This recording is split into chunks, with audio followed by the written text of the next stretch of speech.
Three black SUVs crept along the snow-covered mountain road, their headlights cutting through the gathering dusk like predators' eyes.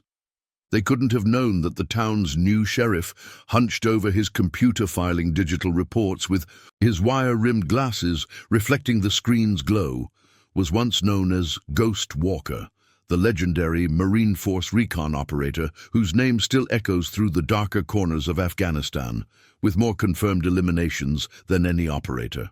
In history, their arrogance would be their undoing. Before we dive deeper into this story, let us know where you're watching from, and if you've ever lived in a small town that faced unexpected dangers. Make sure you're subscribed, because tomorrow's story will leave you speechless. The harsh December of 2024 had wrapped Raven's Gap in a blanket of white, and the notorious Constantine Crew had just crossed into Montana state lines. Leading the convoy was Viktor Constantine, a towering figure whose scarred face told stories of brutality that would make hardened criminals flinch. The jagged mark across his left cheek came from a prison riot in Siberia, where he'd left 7 men dead with nothing but a sharpened toothbrush. His younger brother Dmitri rode shotgun in the lead vehicle, obsessively checking the gold-plated Desert Eagle that had already claimed 5 lives since their escape from federal custody. Behind them, their elite crew maintained tight formation through the treacherous mountain passes. Anton "Iceman" Petrov, whose surveillance skills had helped them evade international law enforcement across 3 continents, scanned the snow-covered ridges with military-grade thermal optics. The massive frame of Bear Volkov filled the second SUV's driver's seat, while young Alexei "Swift" Sokolov brought up the rear, eager to prove himself worthy of his recent promotion within the organization. Viktor Constantine had chosen Raven's Gap carefully.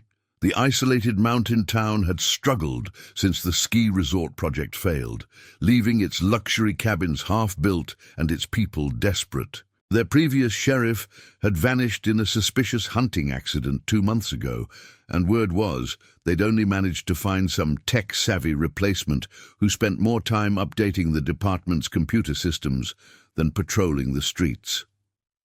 Inside the sheriff's office, Michael Walker continued his methodical work at the computer, his fingers moving across the keyboard with the same precision they once used to adjust rifle scopes in mountain ranges halfway across the world. Through the reflection in his monitor, he tracked the SUV's approach, his mind already mapping angles, distances, and potential choke points throughout the town he'd sworn to protect. Sarah Chen, owner of the Mountain View Diner across the street, watched the vehicles pass with growing concern. She was one of the few who knew fragments of Walker's true identity, having served in Army intelligence herself before seeking a quieter life. She'd recognized the way he moved the first day he arrived, the controlled grace of someone who'd spent years operating in the shadows. The Constantine Crew's vehicles pulled into the empty parking lot of the Evergreen Lodge, the town's only hotel. Their engines' purr echoed off snow-covered buildings before falling silent. Through his office window, Walker observed their tactical positioning, professional, military-grade. These weren't common criminals. Their formation spoke of extensive combat experience. Dr. James Morrison emerged from his clinic down the street, his medical bag in hand. Few in Raven's Gap knew he'd served as a combat medic with Force Recon, or that he'd been the one to patch Walker up during classified operations that would never appear in any official record. As he passed the sheriff's office, their eyes met briefly. "Weather's turning bad, Mike," Morrison said quietly, their old code from darker days. "Storm front moving in?" "Better batten down the hatches then, Doc," Walker replied, his voice barely a whisper, fingers still typing as if nothing had changed. But everything had changed. The predator that had slept within him for 2 months was awakening, recognizing the signs of impending violence. Inside the Evergreen Lodge, Viktor Constantine surveyed the quiet lobby like a general assessing a battlefield.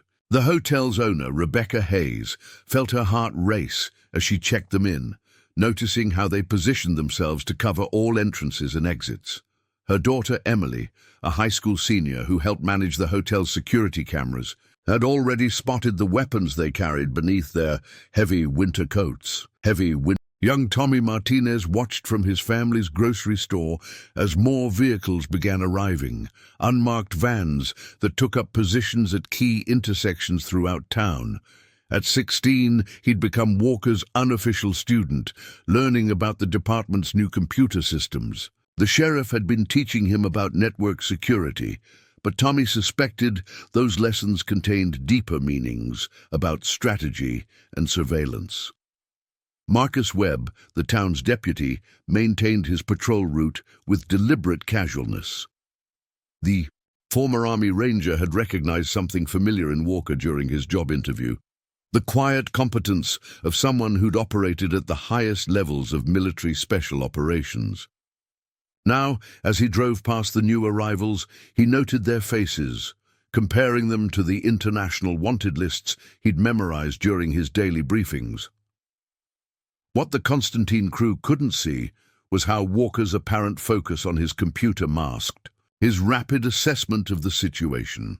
His fingers, while seeming to type reports, were actually activating the sophisticated surveillance systems he'd quietly installed throughout Raven's Gap during his 2 months as sheriff. Cameras that appeared to be simple traffic monitors were now tracking every movement, every vehicle, every armed outsider who thought they'd found an easy target. The snow began falling harder as darkness settled over Raven's Gap, the wind picking up as if nature itself sensed the approaching storm. But this storm wouldn't be fought with plows and salt trucks. This one would require skills forged in the Hindu Kush Mountains, tested in the world's deadliest battlefields, and now turned to protecting a small town that had offered a tired warrior a chance at peace. Viktor Constantine stood at the frost-covered window of his third-floor hotel suite, his breath creating small clouds in the cold air as the heating struggled to combat the Montana winter.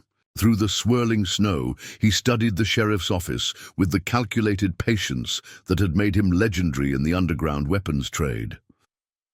"Tell me about our new lawman," he commanded, his Russian accent barely noticeable after years of international operation. Iceman Petrov consulted his tablet, where he'd compiled intelligence on the town.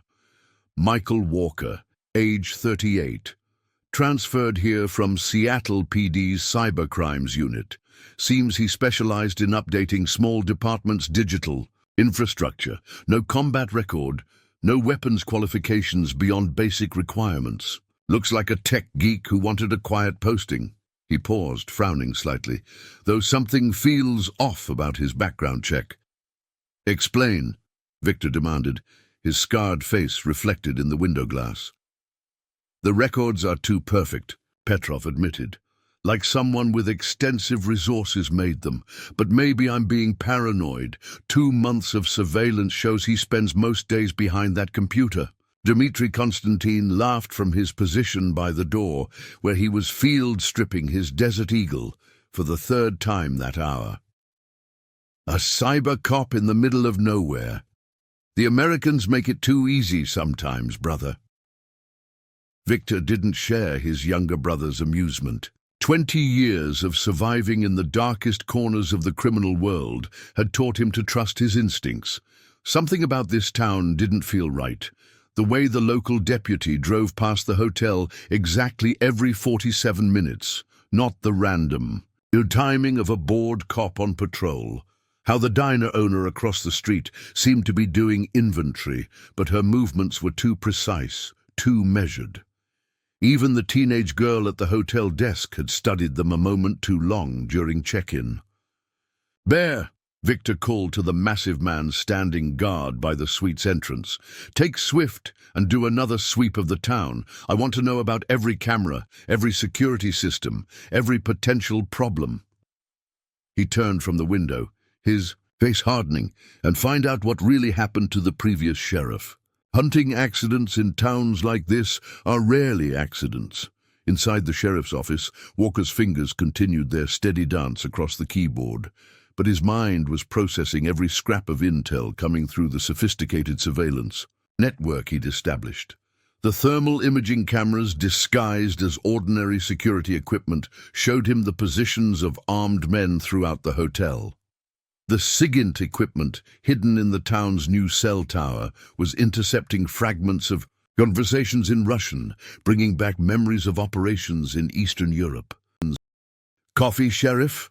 Sarah Chen's voice came from the doorway of his office. She entered carrying a tray with cups and a fresh pot, her movements deliberately casual for any watching eyes.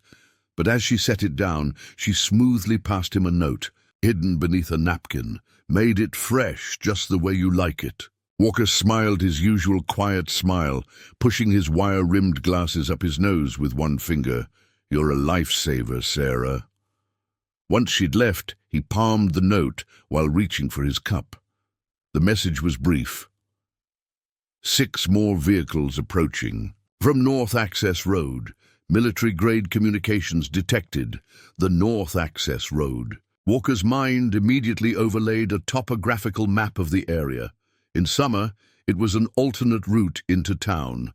In winter, its steep grade and sharp turns made it nearly impassable, unless you had specialized vehicles and experienced drivers. The kind of resources only major players could access. Through his office window, he watched Bear Volkov and Alexei Sokolov emerge from the hotel into the swirling snow. The younger man, swift, moved with the eager energy of someone trying to prove himself. But Bear's movements told a different story, the measured pace of a veteran operator. Walker recognized the way the big man's eyes constantly scanned his surroundings. Ex-Spetsnaz, most likely. Tommy Martinez's voice crackled through Walker's earpiece, disguised as a standard police radio. "Sheriff, that network diagnostic you asked for. Getting some interesting readings from the cell tower. Multiple encrypted channels, definitely not civilian grade." "Copy that, Tommy. Keep monitoring," Walker replied, maintaining his cover of routine department business. The boy was proving to be an excellent asset, his genuine enthusiasm for technology providing perfect cover for monitoring the Constantine Crew's communications. Dr. Morrison appeared again, this time walking past the hotel. His medical bag now contained more than just standard supplies, a precaution Walker had insisted on when he'd first arrived in town. "Pressure's dropping fast," the doctor commented to no one in particular as he passed Bear and Swift. "Storms. Going to be worse than expected." In the Mountain View diner, Sarah Chen watched through her carefully positioned security mirrors as Bear and Swift conducted their inspection of the town. Her years in Army intelligence had taught her to recognize the signs of an impending operation, the way they noted camera positions, line of sight angles, potential choke points. These weren't just criminals. This was a professional military-style force conducting reconnaissance. Deputy Webb's patrol car rolled past again, right on schedule. Through the falling snow, he keyed his radio. "Base, doing one last sweep before the storm hits. Roads are getting bad." The casual transmission contained their predetermined code. Hostile forces were moving into position around the town. Inside the Evergreen Lodge, Emily Hayes continued her homework behind the front desk, her laptop displaying calculus problems. But beneath that screen, a second monitor showed feeds from the hotel's new security system, the one Sheriff Walker had helped install as part of the town's modernization effort. She watched Bear and Swift's methodical movements through multiple cameras, noting how they paid special attention to the new fiber optic cables Walker had run throughout the town last month. Viktor Constantine's voice carried through the hotel lobby as he descended the stairs, Dmitri and Iceman flanking him. "This town has something we need," he was saying. "The location, the isolation, the infrastructure our client requires. By the time anyone realizes what's happening, it will be too late." Walker's enhanced audio pickups caught the conversation clearly. So that was their play. Not just a simple takeover, but something bigger. The mention of a client suggested this was part of a larger operation.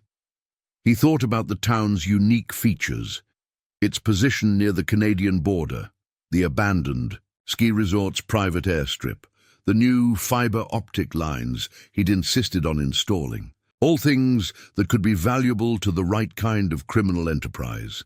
The sheriff's fingers kept typing, maintaining his cover of digital bureaucracy. But his mind was already gaming out scenarios, calculating angles, preparing contingencies. He'd chosen Raven's Gap as a place to find peace, trading his rifle for a badge. Now it seemed peace had other plans. The snow continued falling, thick flakes swirling in the bitter wind as darkness crept toward the isolated mountain town. In his office, Walker appeared to be nothing more than a dedicated public servant, catching up on paperwork as a storm approached. But beneath that carefully crafted facade, Ghost was awakening, preparing for a very different kind of storm, one that would be fought with tactics and strategy rather than plows and salt trucks.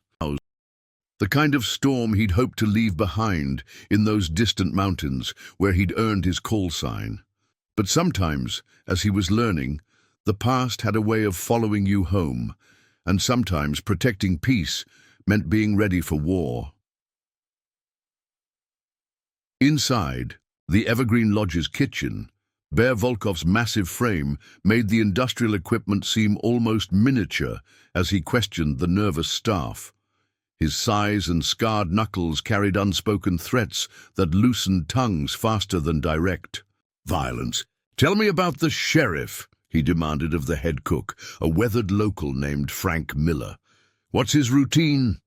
Miller kept his eyes on the cutting board, carefully chopping vegetables for the evening service. "Comes in for coffee and breakfast. Most mornings. Always sits at the counter, back to the wall. Real quiet type. Mostly works on his laptop while he eats." The cook's hand trembled slightly as he worked, but his voice remained steady. "Polite, tips well, keeps to himself." What Miller didn't mention was how the sheriff had quietly helped him upgrade the kitchen's ancient security cameras last month, or how those new cameras now fed directly to both the police station and a secure server whose location only Walker knew. He also didn't mention the small earpiece, disguised as a hearing aid, through which he could now hear Walker's calm voice. "You're doing great, Frank. Keep them talking." Bear's radio crackled. "Meeting in 5, Iceman's voice came through. "Boss wants everyone." The big Russian studied Miller for a moment longer before turning away. As he left, Sarah Chen passed him carrying a fresh pot of coffee, her movements precise and controlled despite the predatory presence that had just filled her diner. "Everything okay, Frank?" she asked quietly, once Bear had gone. The cook nodded, his knife never stopping its steady rhythm. Like most of Raven's Gap's key businesses, the diner had been carefully prepared for what Walker had warned might come. Its new reinforced back door, supposedly installed to meet updated fire codes, could withstand an explosion. The ancient freezer now concealed a weapons cache. Even the coffee machine had been modified to monitor radio frequencies. In the sheriff's office, Walker watched through multiple camera feeds as the Constantine Crew gathered in their hotel suite. His apparent computer work now displayed a three-dimensional rendering of the hotel's interior, thermal imaging showing him the position of every armed man in the building. Tommy Martinez's voice came through his earpiece. "Got something, Sheriff. They're using quantum encryption on their comms, but there's a pattern to their satellite uplinks. Similar to what you showed me from your case files on international weapons trafficking." "Good work, Tommy," Walker replied, his fingers moving steadily across the keyboard. "Keep monitoring those frequencies. Let me know if anything changes." The boy's enthusiasm for technology had made him an invaluable asset. While the Constantine Crew saw only a teenager helping modernize the police department's computers, Tommy had become Walker's eyes and ears in the digital domain. Deputy Webb's Patrol car rolled past the hotel again, maintaining its precise schedule. Through the thickening snow, the former ranger observed two more unmarked vehicles entering town, their tire tracks revealing military-grade winter equipment. His radio crackled. "Base! Visibility dropping to less than a quarter mile. Might need to call a snow emergency soon." The coded message made Walker's fingers pause for just a moment. A quarter mile meant 4 new hostiles. Snow emergency meant they were carrying heavy weapons. The storm was providing perfect cover for the Constantine crew to move their pieces into position. But they weren't the only ones using the weather to their advantage. Dr. Morrison worked steadily in his clinic, organizing supplies with military precision. His combat medic training had taught him to prepare for the worst while hoping for the best. The clinic's new backup generator, installed at Walker's suggestion, wasn't just for power outages. It could run sophisticated surveillance equipment hidden throughout the building. His patient rooms were now potential fallback positions, stocked with more than just medical supplies. In the hotel suite, Viktor Constantine stood at the window, watching the snow transform Raven's Gap into a white fortress. "Report," he commanded, as his team assembled. Iceman pulled up detailed schematics on his tablet, building layouts, power grids, communication networks, all the infrastructure a modern criminal enterprise would need. "The town's perfect for our needs," Petrov explained. "Isolated, minimal outside contact, especially during winter storms. New fiber optic lines give us the bandwidth for the operation. Private airstrip at the old resort can handle cargo planes. Local law enforcement is minimal." He paused, frowning slightly, "though I'm still concerned about some anomalies in the sheriff's background." Dmitri scoffed, his gold-plated Desert Eagle now reassembled and holstered. "You worry too much, Anton. I watched him through my scope for an hour. He's soft, comfortable, probably took this posting to hide from real police work." Viktor held up his hand, silencing his brother. "Show me these anomalies." Iceman pulled up documents, dates, service records. "His Seattle credentials are perfect," he admitted. "Too perfect.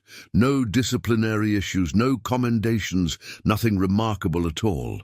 It's as if someone created exactly what you'd expect to see." Through hidden microphones, Walker listened to their analysis of his cover identity. It was good work. They'd spotted the subtle signs that would be invisible to most observers. But they were working with incomplete information, seeing only what he'd wanted them to see. The real records, the ones that documented Ghost's activities in places that didn't officially exist, were buried so deep that even the agencies he'd worked for couldn't access them without specific authorization. Emily Hayes maintained her position at the hotel desk, her calculus homework providing perfect cover as she monitored the surveillance feeds. Through carefully concealed cameras, she watched Bear and Swift conducting another sweep of the building's perimeter. The teenager had proved to be a natural at this kind of work, her youth and apparent focus on schoolwork making her invisible. To the criminals who now filled her family's hotel, Sarah Chen's voice came through Walker's earpiece, disguised as routine police radio traffic. "Dinner rush starting early due to the storm. Might need help with traffic control." The coded message confirmed what his thermal imaging was showing. The Constantine crew was moving weapons and equipment into position, using the weather as cover. In his office, Walker appeared completely absorbed in his computer work. But his mind was processing every detail, comparing this situation to others he'd faced in places whose names were still classified. The Constantine crew was professional, well-equipped and careful. But they'd made one crucial mistake. They'd assumed that a small-town sheriff's technological focus meant he was harmless. They couldn't know that technology had been Ghost's most lethal weapon, long before he'd ever picked up a rifle.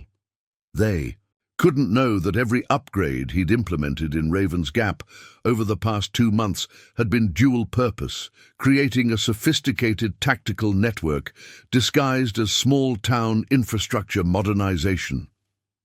The storm intensified, snow now, falling so heavily that visibility was reduced to a few yards. Perfect weather for the kind of operation Viktor Constantine was planning, but also perfect cover for the countermeasures a veteran operator had quietly put in place, preparing for exactly this kind of threat. As darkness approached, Raven's Gap appeared to be just another small mountain town, battening down for a winter storm. But beneath that peaceful surface, 2 expert forces were maneuvering into position. One planning to take control through violence and intimidation, the other prepared to protect through strategy and preparation. The question was no longer if there would be conflict, but when. And in his quiet office, a sheriff who was far more than he appeared continued his patient work, knowing that sometimes the best way to win a fight was to let your enemy think they had the advantage, right up until the moment they didn't.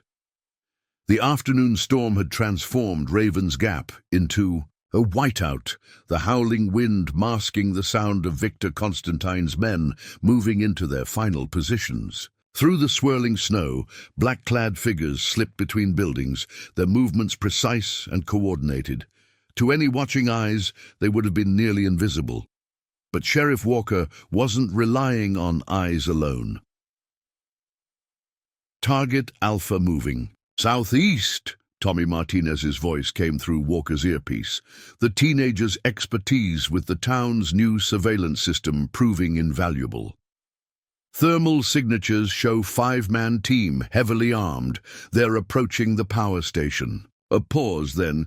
Sir, they know exactly where the backup generators are. Walker's fingers continued their steady rhythm on the keyboard, maintaining his cover of digital paperwork. Expected, he replied quietly. They did their homework. Keep tracking. What the Constantine crew didn't know was that the town's real backup power system wasn't where their intelligence suggested. Like everything else Walker had modified in Raven's Gap, the obvious infrastructure was just the surface layer. In the Evergreen Lodge's lobby, Emily Hayes felt her heart rate spike as Bear Volkov approached the front desk. The massive Russian's presence seemed to fill the entire space, making the teenage girl feel smaller than ever. But her voice remained steady as she looked up from her calculus textbook. "Can I help you, sir?"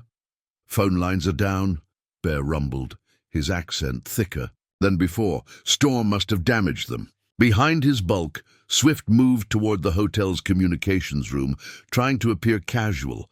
Emily kept her expression neutral, channeling everything Walker had taught her about maintaining cover. "Oh, no! I'll call maintenance right away." She reached for the desk phone, knowing it would be dead. What Bear didn't know was that she'd killed the lines herself, following Walker's predetermined protocol. The town's real communications now ran through hidden systems that the Constantine crew hadn't detected. Dr. Morrison watched the scene unfold through his clinic's windows, his experienced eyes noting how the Russians were systematically isolating the town. Mobile jammers in their vehicles were blocking regular cell signals. The landlines were down.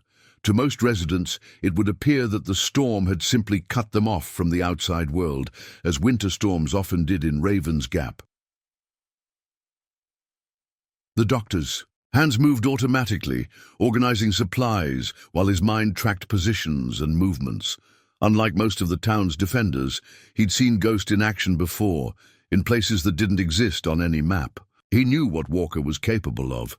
More importantly, he knew how the quiet sheriff thought.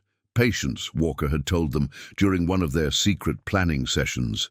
Let them think they're in control. Let them think they've caught us unprepared. The moment they believe they've won is the moment they're most vulnerable. Sarah Chen's voice cut through the tactical channel, her tone professional despite the tension. Viktor Constantine just entered the diner with Iceman and 2 others. There, she paused, and Walker could hear the subtle concern in her voice. "They're asking about your background, Sheriff, offering cash for information." Through his office window, Walker observed the diner across the street. His thermal imaging showed him the positions of each armed man, the weapons concealed beneath their winter coats. Viktor stood at the counter, his scarred face reflected in the mirror behind the coffee machines, the mirror that now housed one of Walker's most sophisticated surveillance devices. "Your sheriff," Viktor was saying to the gathered locals, his voice carrying authority and menace in equal measure. "Tell me about him, about his past, about why a cybercrimes expert from Seattle would choose such an isolated posting." He placed a thick envelope on the counter, filled with $100 bills.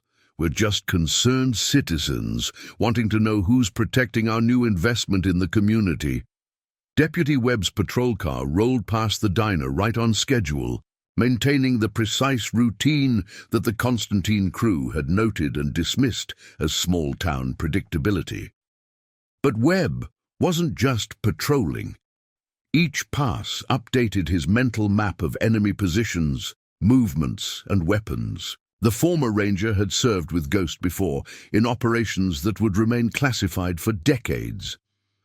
In the hotel, Dmitri Constantine grew increasingly agitated as he watched the snow obliterate any visibility beyond a few yards.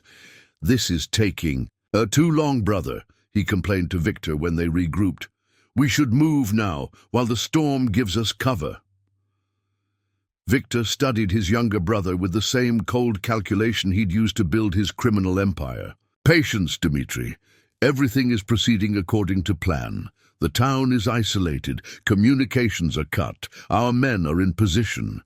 He turned to Iceman, who was monitoring their own surveillance feeds. "Report." Petrov frowned at his tablet.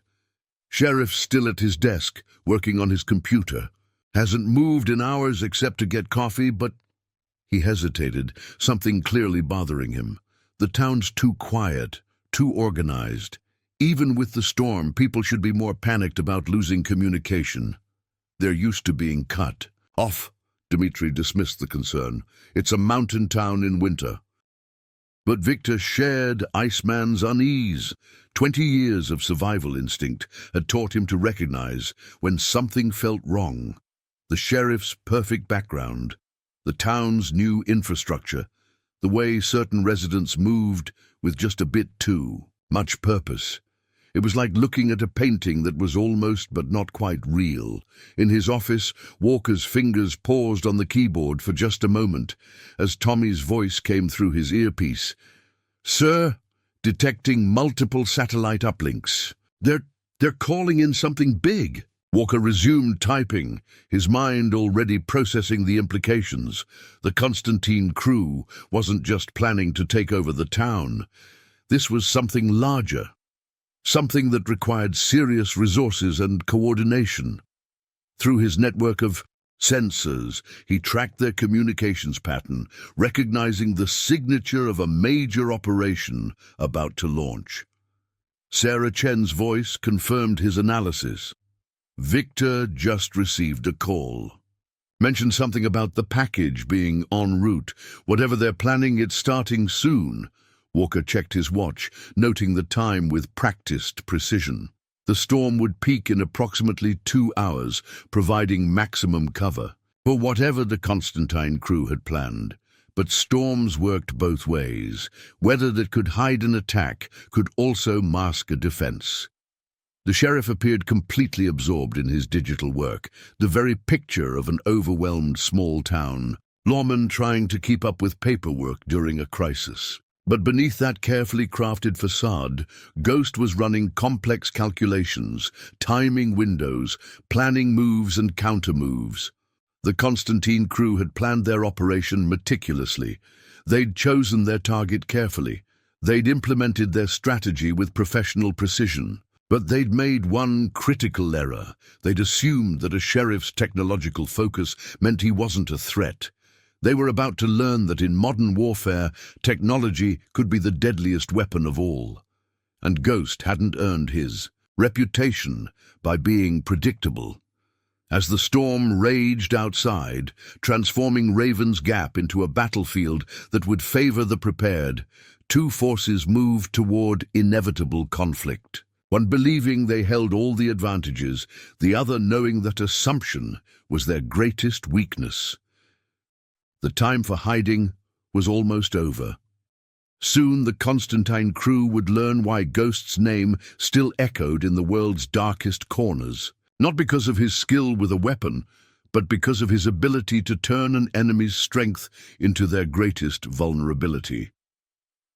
The first sign that the Constantine Crew's operation was entering its next phase came at exactly 6:47 p.m., when all power in Raven's Gap suddenly went dark. The howling storm outside seemed to swallow the town whole as street lights died and buildings fell into shadow. Through his office window, Walker watched the calculated blackout sweep through the grid. Exactly as he'd expected. Right on schedule, he murmured, his fingers still moving across his laptop's keyboard, now powered by a hidden battery system. Tommy's voice crackled through his earpiece. They hit all three main transformers simultaneously, sir. Professional. Job, but they missed the buried fiber lines exactly like you predicted. In the Mountain View diner, Sarah Chen moved with practiced efficiency as the lights died, her years of intelligence training evident in her calm demeanor. "Everyone stay calm," she announced to the worried customers. "Standard winter protocol. Emergency lights should kick in soon." Right on cue, dim backup lighting sputtered to life. Exactly the kind of struggling emergency system you'd expect in a small-town diner. Viktor Constantine stood at the diner's window, satisfaction evident in his scarred features as he watched darkness claim the town. "Perfect," he said quietly to Iceman. "The storm gives us perfect cover for Phase 2. The sheriff will be too busy dealing with a town-wide blackout to notice our real moves." What Viktor couldn't know was that Walker was watching his every expression through thermal imaging, reading his lips through sophisticated software that compensated for the storm's interference. The sheriff's apparent focus on his computer wasn't just maintaining cover. He was coordinating a complex response through the town's hidden systems. Dr. Morrison's clinic smoothly transitioned to its backup power, medical equipment humming steadily. "Need to check on my critical patients," he announced loudly enough for the Constantine Crew's observers to hear. His movements toward the clinic's basement appeared to be simple medical duty. In reality, he was accessing one of several hidden command centers Walker had established throughout the town. The Evergreen Lodge's emergency generators kicked in with a theatrical struggle, providing just enough light to maintain the appearance of a typical small-town hotel dealing with a crisis. Emily Hayes continued her homework by the dim light of her laptop, apparently unconcerned. But her screen now displayed a real-time map of heat signatures moving through the hotel, tracking every armed man's position. "Sir," Tommy's voice carried new urgency. "Multiple vehicles approaching from the North Access Road. Thermal signatures suggest heavy cargo. And wait." A pause filled with rapid typing. "Getting some weird readings from the old ski resort. Airstrip. Something big is up there, hidden by the storm." Walker's fingers never paused in their steady rhythm. "Expected," he replied quietly. "They needed the blackout to cover their main operation. Keep tracking those vehicles." Through his sophisticated surveillance network, he watched as Bear Volkov and a team of 4 men moved purposefully through the darkness toward the town's emergency response center. Deputy Webb's patrol car rolled past right on schedule, its headlights cutting through the swirling snow. But this time, he was updating more than just mental notes. His dash camera, modified far beyond standard police equipment, was mapping the positions of every armed hostile in its range. In the hotel suite, Dmitri Constantine paced restlessly, his gold-plated Desert Eagle catching the dim emergency lighting. "This is wrong," he muttered to his brother. "The town's too quiet. Where's the panic? Where are the emergency responses?" Viktor studied the snow-obscured streets through his tactical binoculars. The sheriff's protocol calls for shelter in place. During severe storms, he replied, the townspeople are used to losing power. They'll stay home, stay quiet, and wait it out. But there was an edge of uncertainty in his voice that hadn't been there before. Iceman's tablet displayed an array of surveillance feeds, all showing exactly what they expected to see. A small town paralyzed by weather and darkness. But years of experience had taught him to trust his instincts. Something's not adding up, he reported. The infrastructure upgrades in this town. They're too sophisticated for a basic modernization project. The fiber optic networks, the new cell tower, configurations, the security camera placements. It's almost like someone was preparing for something. Viktor finished, his scarred face hardening.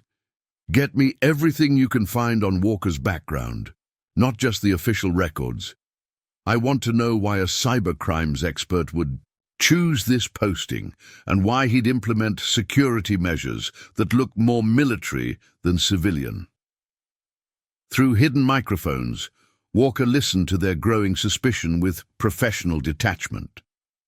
They were good, better than most he'd encountered since leaving active duty, but they were still thinking linearly, looking for traditional threats. They hadn't yet grasped that in modern warfare, technology itself was a weapon.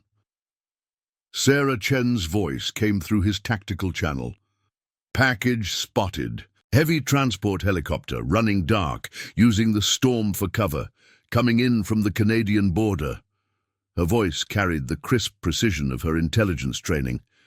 Matches patterns from your Kazakhstan file. Walker's mind immediately connected the dots. The Constantine crew wasn't just planning a simple takeover. They were using Raven's Gap as a transfer point for something big, something that required complete isolation, sophisticated infrastructure, and deniable access to international borders. The sheriff appeared to remain focused on his computer work, but his mind was processing multiple scenarios, timing windows and response options. The Constantine crew had planned their operation with professional precision, but they'd made a crucial mistake. They assumed that cutting power would limit the town's technological capabilities. They hadn't realized that every upgrade Walker had implemented was hardened to military-grade specifications, with redundant systems and hidden power sources. Each piece of infrastructure they thought they were controlling or disabling was actually providing him with more information, more tactical options. Through his office window, Walker tracked thermal signatures moving through the storm. The Constantine Crew was executing their plan with practiced efficiency, each team hitting their designated targets right on schedule. They moved like the professional operators they were, coordinating their efforts with the precision that had made them legendary in the criminal underworld. But Ghost had earned his reputation by turning enemies' strengths against them. And as the storm raged outside, transforming Raven's Gap into a white void where visibility was measured in feet, technology would prove to be the ultimate equalizer. The time for waiting was almost over. Soon, the Constantine crew would learn that sometimes the most dangerous predator was the one who appeared to be prey. And in the digital age, the deadliest hunters were the ones who knew how to turn an enemy's sophisticated tools into weapons against them. The Constantine crew's first real indication that something was wrong came when Bear Volkov's team lost contact while securing the emergency response center. Their comms didn't fail dramatically. There was no static, no cut-off distress call. The massive Russian status updates simply became less frequent, then stopped altogether. Bear, report, Iceman commanded from his position in the hotel. Sweet, his fingers moving across his tablet with increasing urgency. Bear, acknowledge. Only the howling wind answered through their encrypted channels. In his office, Walker's fingers continued their steady dance across his keyboard, but his attention was focused on the thermal signatures moving through his town. Bear's team hadn't been neutralized.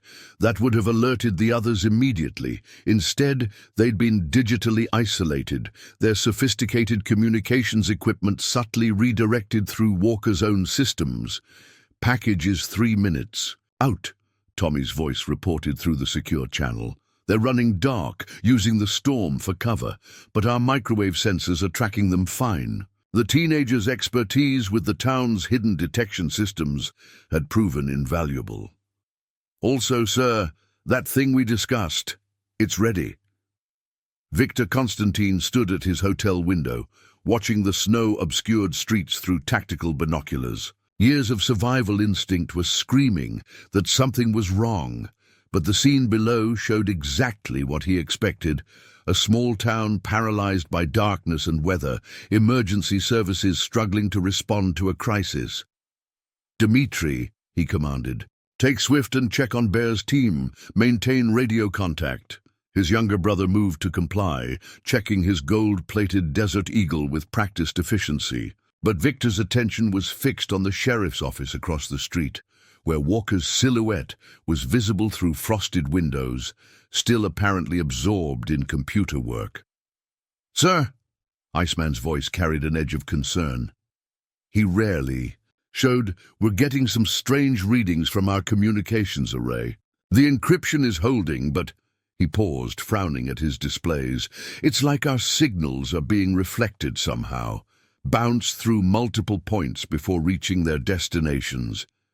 Through hidden microphones, Walker listened to their growing unease with professional detachment.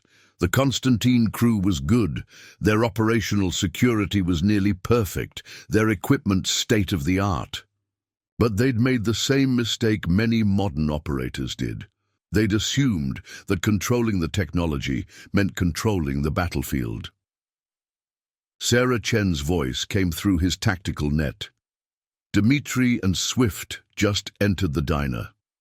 They're asking questions about Bear." Her tone remained casual, as if discussing the weather. "Also, Victor's people are starting to notice the pattern in Deputy Webb's patrols." "Good," Walker replied softly, his fingers never pausing in their apparent paperwork. "Time to change the game." He pressed a single key, executing a command that had been waiting for precisely this moment. Throughout Raven's Gap, subtle changes began rippling through the digital infrastructure. Security cameras that had been showing looped footage suddenly began displaying different angles. Emergency lighting patterns shifted almost imperceptibly. And most importantly, the Constantine Crew's own communication system started receiving data that was almost, but not quite, correct. "Something's wrong," Dmitri reported through his radio as he and Swift moved through the swirling snow. "Streets don't match our intel. Building layouts are different." The younger Constantine's voice carried growing frustration. "This can't be right. The GPS says we're 50 meters north of where we should be." In the Mountain View diner, Emily Hayes continued her calculus homework. Her laptop's screen angled so the Russians couldn't see that she was actually monitoring their increasingly confused movements through the town's hidden sensor network. The teenager had proven to be a natural at this kind of work, her youth and apparent academic focus providing perfect cover. Dr. Morrison worked steadily in his clinic, organizing supplies with military precision. But his movements were also activating sophisticated systems hidden beneath the medical equipment. "Pressure's still dropping," he announced to his staff, loud enough for any watching hostiles to hear. "Storm's going to get worse before it gets better. The code phrase triggered a new phase in Walker's plan. Throughout Raven's Gap, pre-positioned equipment began broadcasting carefully crafted interference patterns. To the Constantine Crew's sophisticated detection systems, it would appear that the storm was causing increasing electronic disruption, a natural phenomenon they'd expect in severe weather. Viktor Constantine's scarred face hardened as he processed the mounting irregularities. "This is wrong," he muttered, more to himself than to Iceman. The town's infrastructure, the sheriff's background, these system glitches. His eyes narrowed as he studied Walker's office through the swirling snow. "We're missing something." Deputy Webb's patrol car rolled past the hotel right on schedule, except this time the dash clock read 8:47 p.m., while Victor's watch showed 8:43 p.m. A small discrepancy, but one that sent Iceman diving into his systems, checking timestamps. "And signal patterns, sir," the technical expert's voice was tight with concern. "Our secure channels, I think they're being monitored. No, more than monitored. Manipulated. Everything we're seeing, everything we're hearing." He looked up from his tablet, real fear showing in his eyes. "We're operating in someone else's network." Through his office window, Walker tracked thermal signatures showing Dmitri and Swift becoming increasingly disoriented as they tried to navigate streets that seemed to have subtly changed configuration. His sophisticated systems were feeding false data to their equipment, creating a digital maze that was slowly separating the Constantine Crew's forces.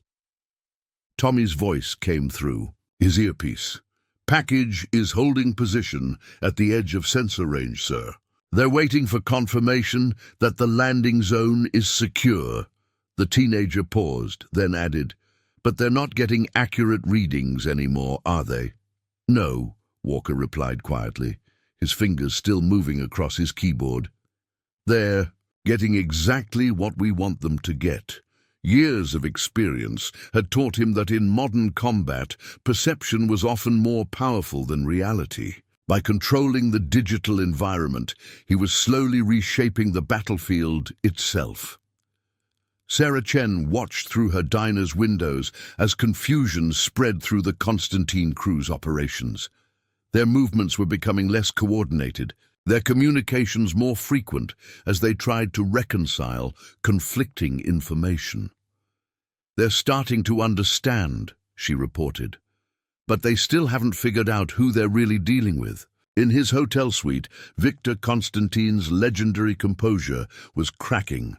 "Find Bear's team," he commanded.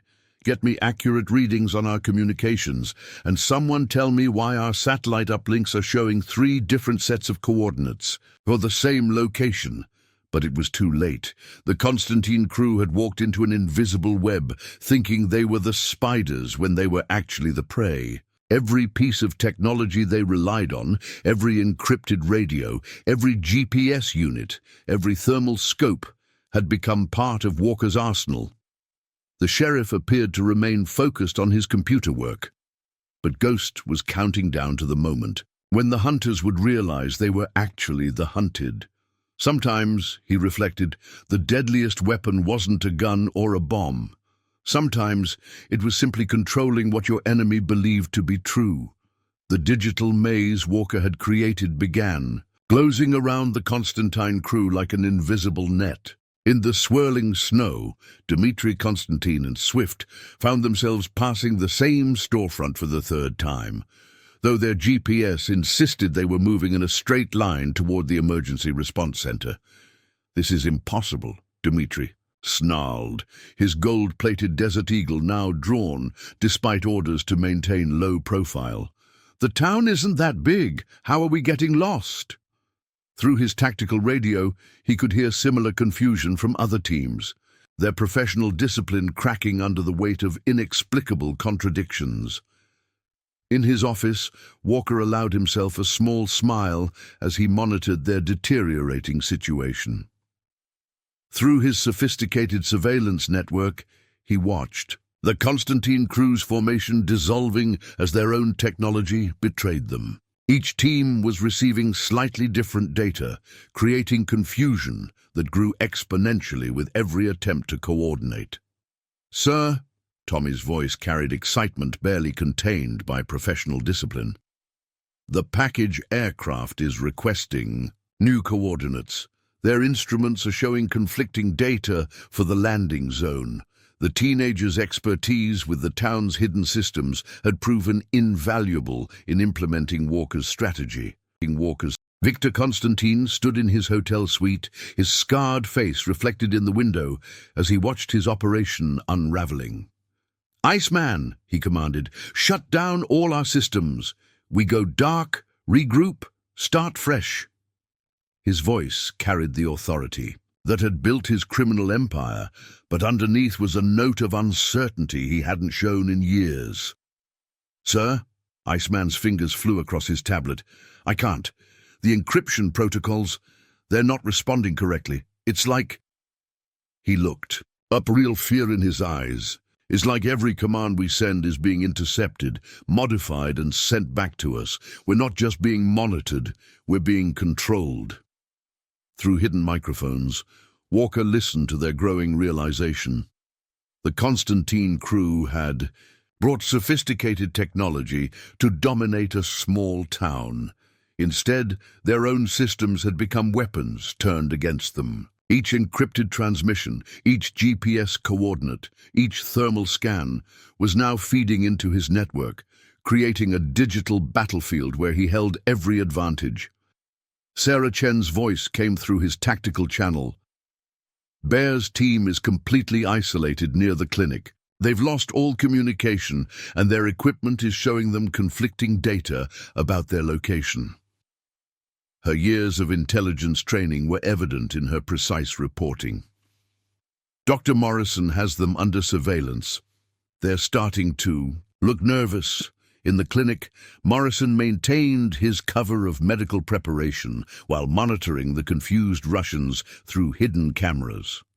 The combat medic had seen Ghost's strategies before, in places that didn't officially exist. He knew how Walker thought, not just about winning the immediate fight, but about controlling every aspect of the battlefield.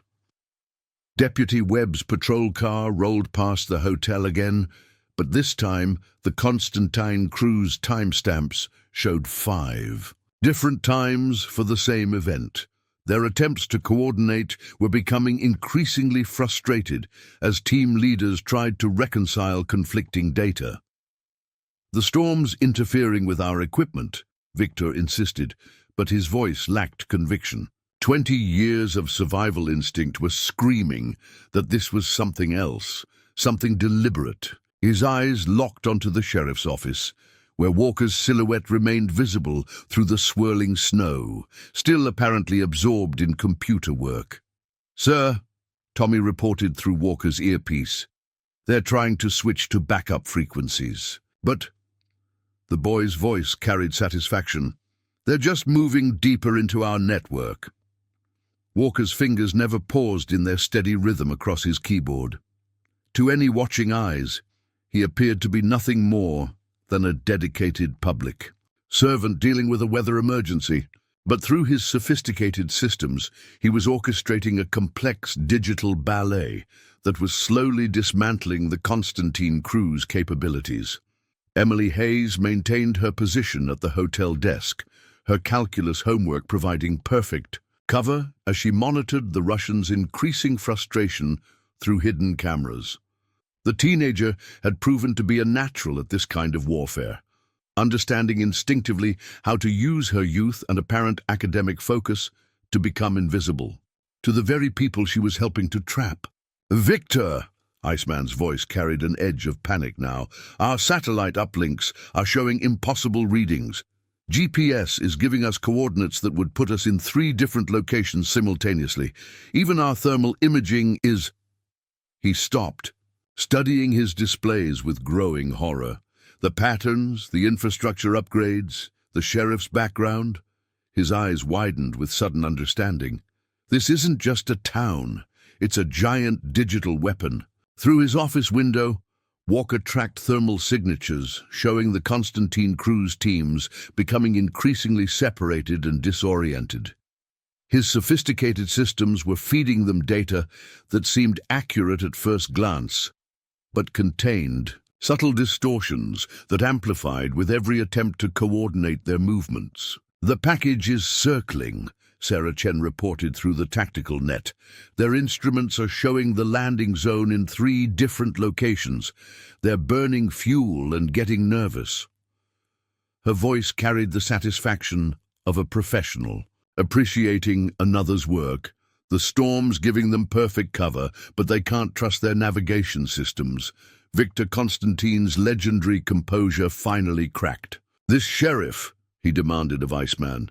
"What do we really know about him? Not the background we were given, what's actually true?" His scarred face hardened as he watched Walker's continued work through the window. No regular law enforcement officer implements this kind of technological infrastructure. No cyber crimes expert has this level of tactical integration. But it was too late for such realizations. The Constantine crew had walked into a carefully prepared trap, thinking their sophisticated technology made them unstoppable. Instead, every piece of equipment they relied on had become part of Walker's arsenal. Every attempt to regain control only gave him more ways to manipulate their perception of reality. In his quiet office, Walker allowed himself a moment of grim satisfaction. The Constantine crew were professionals, among the best he'd encountered since leaving active duty. But they'd made the same mistake many modern operators did. They'd assumed that possessing advanced technology meant they controlled it. Ghost had earned his reputation not just through combat skills, but through his ability to turn an enemy's strengths against them. Now, as the storm raged outside and confusion spread through the Constantine crew's ranks, that reputation was about to be reinforced. The time for hiding was almost over. Soon, the hunters would realize they had never been the predators in this scenario. They had walked into the domain of a different kind of warrior, one who had learned in the world's harshest battlefields that sometimes the deadliest weapon was the enemy's own belief in their superiority. Viktor Constantine's composure finally shattered when Bear Volkov's team stumbled out of the storm into the hotel lobby, their tactical gear covered in snow, their faces showing open fear. The massive Russians' usual intimidating presence had been replaced by something else. The look of a man who'd seen something that challenged his entire understanding of reality. "Report," Viktor demanded, but Bear just shook his head, his hands trembling slightly as he tried to check his equipment. "The streets," Bear finally managed, his accent thicker than usual. "They change. The GPS shows one thing, our eyes see another. Thermal imaging shows people that aren't there. And the cameras," he looked at Iceman with haunted eyes. "The security cameras watch us, then disappear when we try to check them." In his office, Walker monitored their conversation through hidden microphones while maintaining his cover of digital paperwork. Through his sophisticated network, he watched the Constantine crew's remaining teams struggling to navigate a town that seemed to actively resist their efforts to control it. "Sir," Tommy's voice came through his earpiece, excitement barely contained. "The package aircraft is declaring an emergency. They're low on fuel and can't reconcile their navigation systems. 3 different landing zones are showing 3 different weather conditions." Walker's fingers never paused in their steady rhythm. "Time to squeeze them," he replied softly. On his command, the town's hidden systems began their next phase of operation. Streetlights that had been dark suddenly flickered to life, but in patterns that contradicted the Constantine crew's carefully mapped grid. Emergency sirens wailed briefly, then stopped, their sources impossible to pinpoint in the swirling snow. "This is wrong," Iceman declared, his tablet displaying data that defied logic. "The power grid is showing activity that's impossible. Communications are routing through paths that don't exist. It's like..." He looked up at Viktor, real fear in his eyes. "It's like the whole town is one giant electronic warfare system." Through his office window, Walker tracked thermal signatures showing Dmitri and Swift still wandering in what should have been a simple grid of streets, but had become a maze of contradictory data and misleading signals. His years of experience in electronic warfare had taught him that confusion could be a more effective weapon than direct confrontation. Sarah Chen's voice came through his tactical channel. "Victor's getting reports from all teams. Total disorientation. They can't trust their equipment, can't coordinate their movements, and... She paused, professional satisfaction in her tone. They're starting to realize that their secure communications aren't secure at all. Dr. Morrison worked steadily in his clinic, maintaining his cover while monitoring the Russians' deteriorating situation. "Ghost," he murmured into his hidden microphone, using Walker's old call sign. "They're starting to crack. Bear's team looks like they've seen specters." In the hotel lobby, Emily Hayes continued her calculus homework, her laptop screen angled to hide its true display of the Constantine Crew's movements throughout the town. She watched through hidden cameras as Viktor's legendary control began to slip, his scarred face showing increasing strain as reports of impossibilities continued to flood in.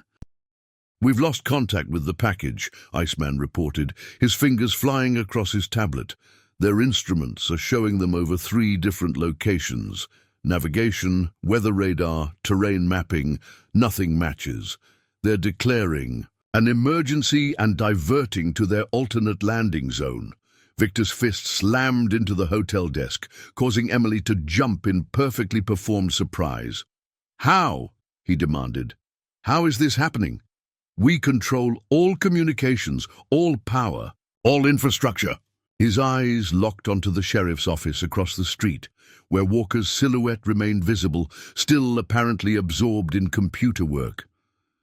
Deputy Webb's patrol car rolled past again, but this time the Constantine Crew's systems showed it in 3 different locations simultaneously. Iceman's attempts to track it generated data that contradicted itself with each passing second.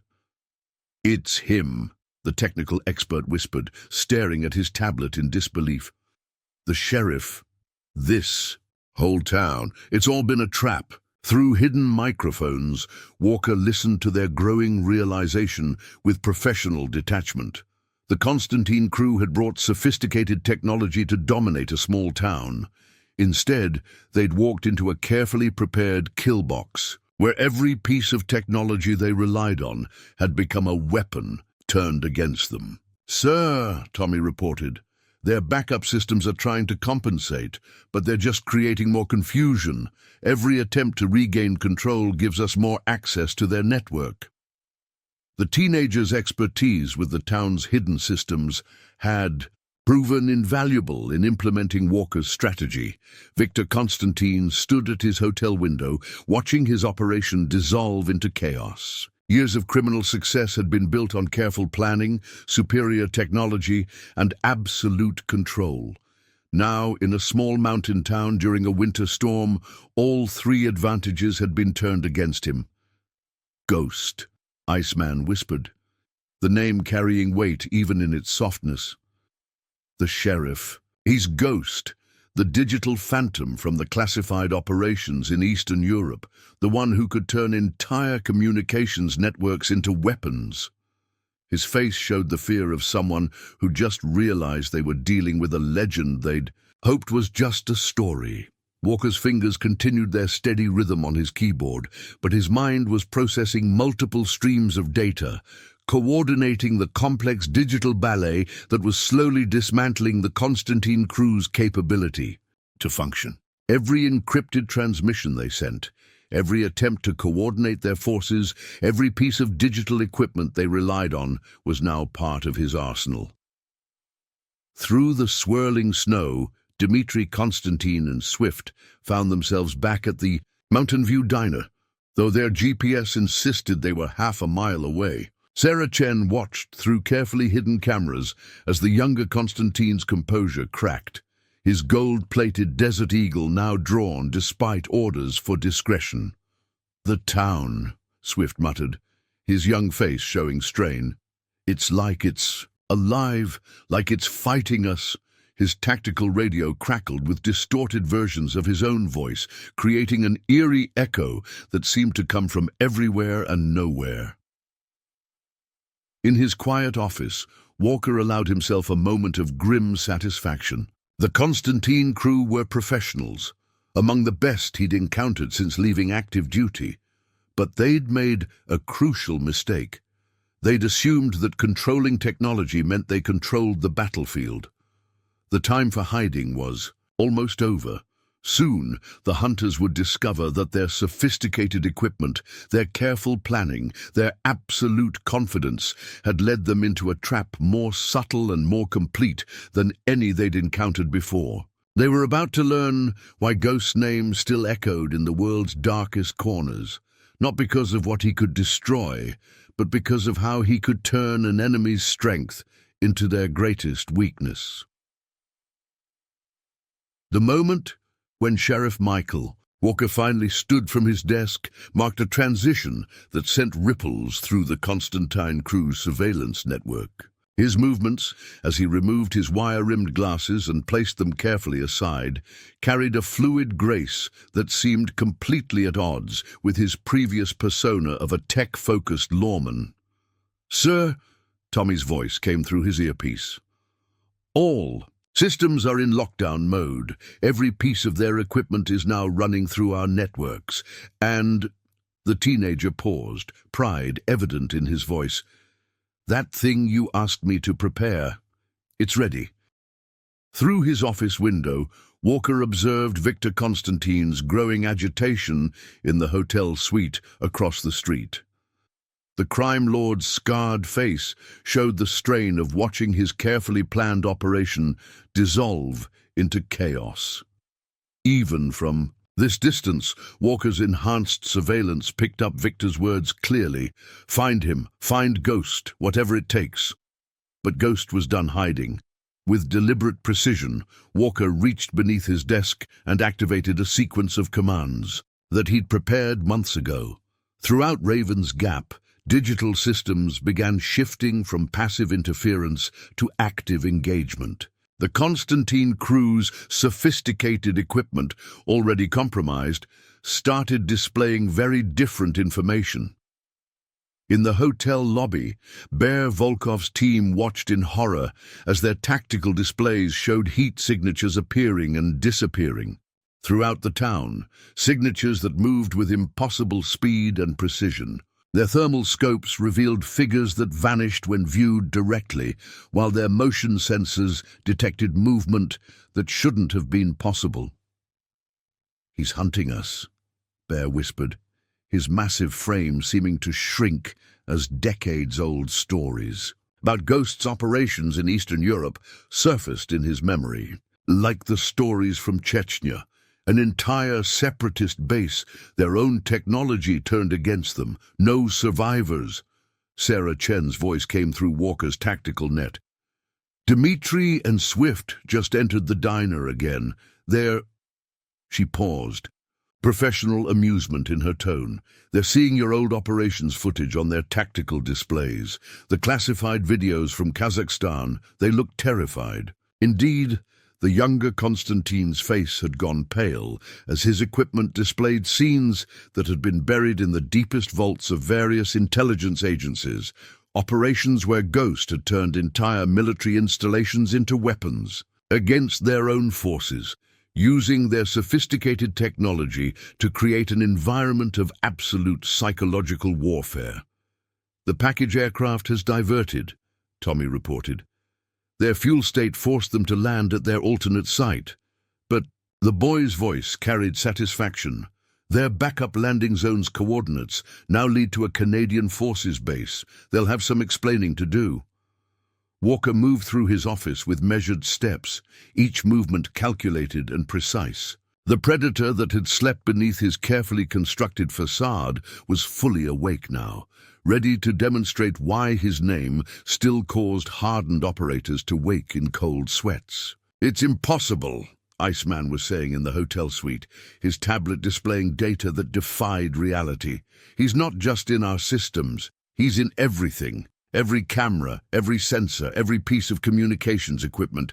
The whole town is one giant digital weapon, and we—" The technical expert looked up at Victor with genuine fear. "We walked right into his kill box." Dr. Morrison watched through his clinic's sophisticated surveillance as the Constantine Crew's professional discipline continued to crack. "Like old times, Ghost," he murmured into his hidden microphone. They never expect the technology to become the enemy. In the Mountain View diner, Dmitri Constantine's gold-plated Desert Eagle trembled slightly as his tactical display showed thermal signatures moving through walls, appearing and disappearing with impossible speed. "Brother," he radioed to Viktor, his voice cracking, "the stories about Ghost, they weren't stories." Walker's network of sensors tracked every movement, every transmission, every attempt by the Constantine crew to regain control of their operation. Each effort to counter his systems only gave him more access, more ways to manipulate their perception of reality. Years of experience in electronic warfare had taught him that fear of the unseen was often more effective than direct confrontation. "Sir," Emily Hayes reported from her position at the hotel desk, her calculus homework still providing perfect cover. "Victor's men are starting to abandon their posts. The psychological warfare protocols are working exactly like you planned." The teenager had proven to be a natural at this kind of operation, understanding instinctively how to use misdirection and appearance to maximum effect. Through his office window, Walker observed Viktor Constantine's growing isolation as his teams became increasingly scattered and disoriented. The crime lord's legendary composure was crumbling as reports continued flooding in. Reports of impossible movements, of systems turning against their users, of an entire town that seemed to have become a living digital entity bent on their destruction. Deputy Webb's patrol car rolled past the hotel one final time, but now the Constantine Crew's systems showed it simultaneously in 12 different locations, each one moving with precision that defied physics. Their attempts to track it generated data that contradicted itself with every passing second, creating a cascade of confusion that amplified their growing fear. "Ghost," Iceman whispered, staring at his tablet as classified operation footage began playing across its screen. The phantom of digital warfare, the one they said could turn technology itself into a weapon, the one who... He looked up at Viktor, real terror in his eyes, the one who never leaves witnesses. Walker's movement toward his office door carried the fluid grace of a predator finally done pretending to be prey.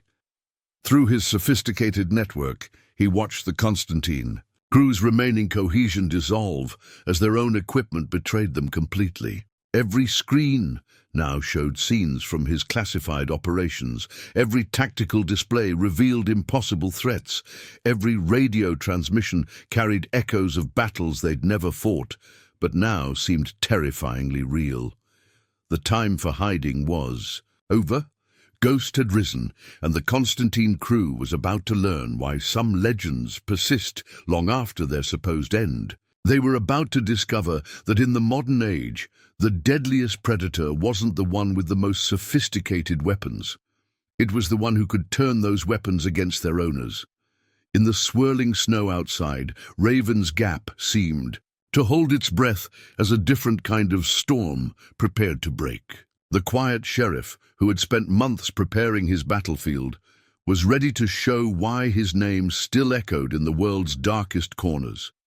The hunt was about to begin, but not in the way the Constantine Crew had planned. This time, they were the prey. The end of the Constantine Crew's reign came not with gunfire and violence, but with the quiet precision of a digital predator who had mastered the art of turning technology against itself. As Sheriff Michael Walker emerged from his office into the swirling snow, his movements carried the lethal grace that had earned him the name Ghost in battlefields across the world. "All teams execute," he commanded softly into his tactical net. Throughout Raven's Gap, carefully prepared systems activated in perfect synchronization. Every screen in the Constantine Crew's possession suddenly displayed the same image, classified footage of Ghost's most legendary operation, where he had turned an entire military base's defense network against its own forces. Viktor Constantine stood in his hotel suite, watching his criminal empire crumble through technological warfare he hadn't believed possible. His scarred face showed the strain of realizing too late exactly what kind of trap he had walked into. "Brother," Dmitri's panicked voice came through their compromised radios. "The streets, they're changing.